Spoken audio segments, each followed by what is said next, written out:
Merhaba arkadaşlar, hepiniz hoş geldiniz kanalıma. Nerede kalmıştık? Birinci ünitede kalmıştık. Üniteye yek, birinci ünite. Em zimane xwe nas bikin. Yani biz dilimizi öğrenelim. Tipên nêzdeng yani yakın harfler.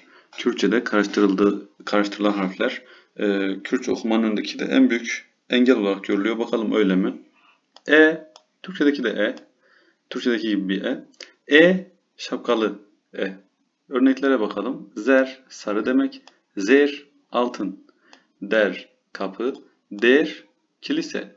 Per, kanat. Per, evvelsi gün. Zer, zer. Der, der. Per, per. Devam edelim.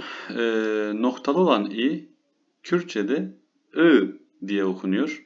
Şapkalı olan i ise Türkçedeki bildiğimiz gibi i okunuyor. İ olarak okunuyor. Örneklerden daha iyi anlayacaksınız. Mesela per köprü demek ya da çok demek. Bir yaşlı demek. Jin kadın. Jin hayat. Bir götürdü. Bir kuyu. Per bir jin. Jin bir. Devam edelim. U ve şapkalı u arasındaki farklara bakalım. Du sen. Tü hiç. Du iki. Du duman. Kur çocuk, evlat. Kur derin. Tu tü.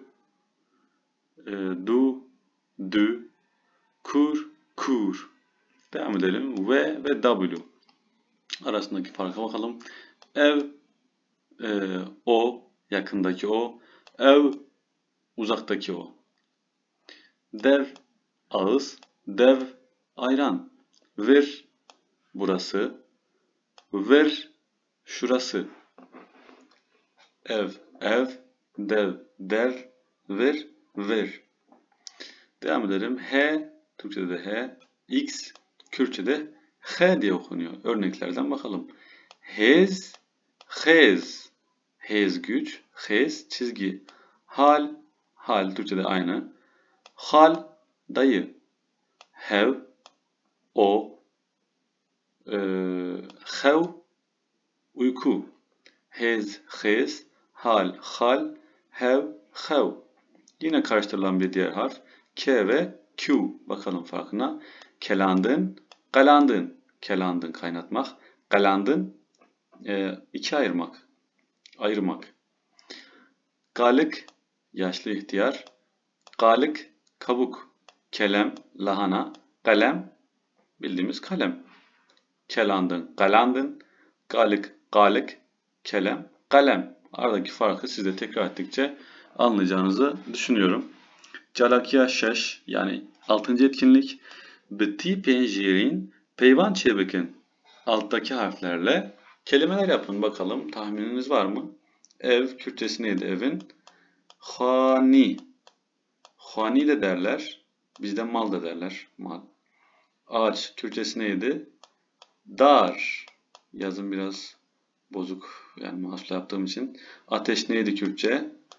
Ager. Evet. Kalem. Genelde kalem de derler ama yaz dilinde genelde bakın şapkalı.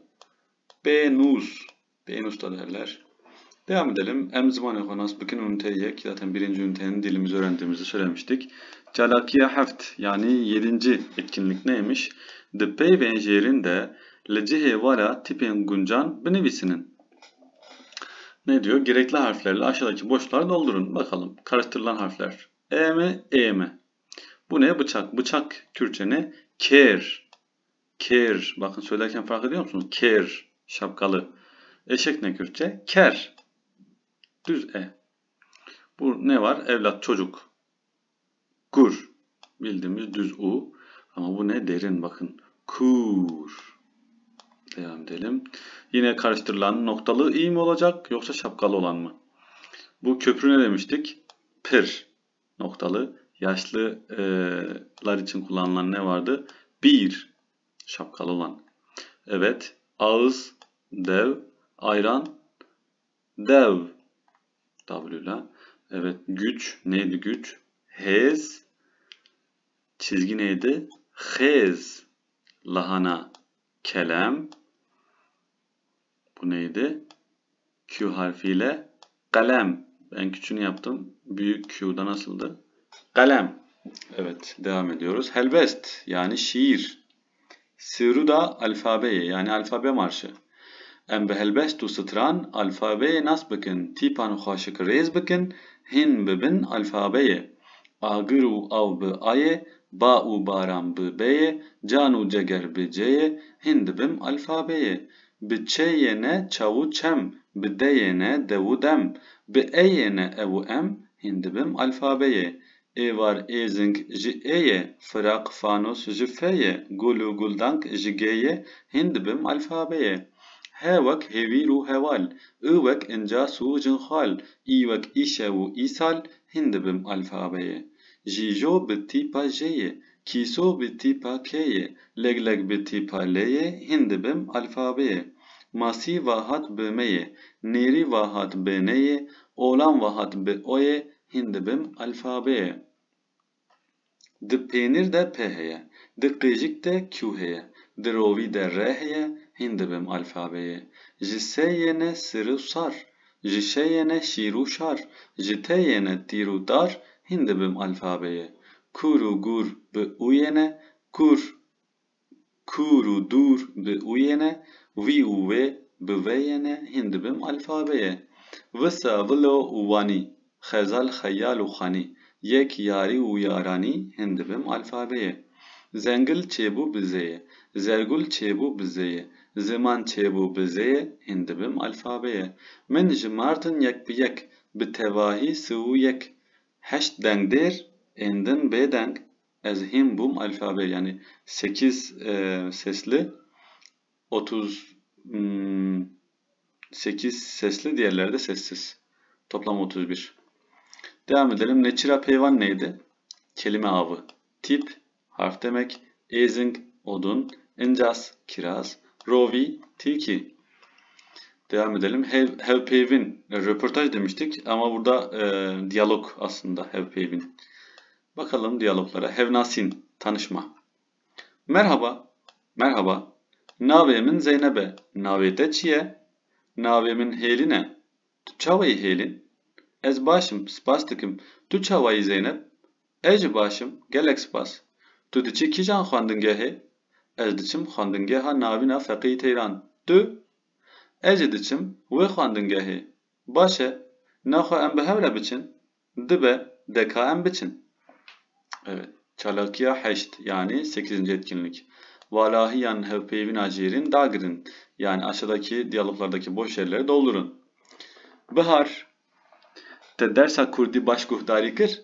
Erê Fatime, min baş guhdarî kir. Ez çend pirsan ji te bipirsim. Dibe, ez amade me. Di alfabeye me de çend tip hene? Çend tip hene? Su yek tip hene. Yani 31 harf var. Jivan tipan çend dengdir. U çend bêdengin. Yani kaç tane sesli, kaç tane sessiz? 8 sesli. Geri kalan kaç? 23 tanesi de sessiz harfler. Pevdenga kurdi kijane. Pevdeng ilk derste söylemiştik. Yani birleşik harf. Neydi? Xwe. Tu dikarî pevdenga me di nav çend peyvan de bikar bînî? Belê. Birkaç kelime de söyleyebilir misin? Bizim pevdengdir. Yani bu xwe kelimesiyle birkaç kelime istiyor yazmamızı. Mesela ne diyelim? Xweda. Xweda yani Allah. Şu A harfi yazamadım. Xweda. Devam edelim. Çalakiya neh. Hûn jî hevpeyvinekî vekiya jorîn bi hevalekî xwe re çê bikin. Siz de yukarıdaki diyaloğa benzer bir diyalog arkadaşlarınızla yapın diyor. Devam edelim. Beşaddu yani ikinci bölüm. Hecmar yani sayılar. 0, 1, 2, 3, 4, 5, 6, 7, 8, 9, 10, 11, 12, 13, 14, 15, 16, 17, 18, 19, 20. 21, 22, 23, 24, 25, 30, 40, 50, 60, 80, 90. Burada bitirelim. Çünkü 10 dakikaya geçmesin demiştik. Bir sonraki dersimizde ya da videomuzda görüşmek üzere. Kendinize iyi bakın.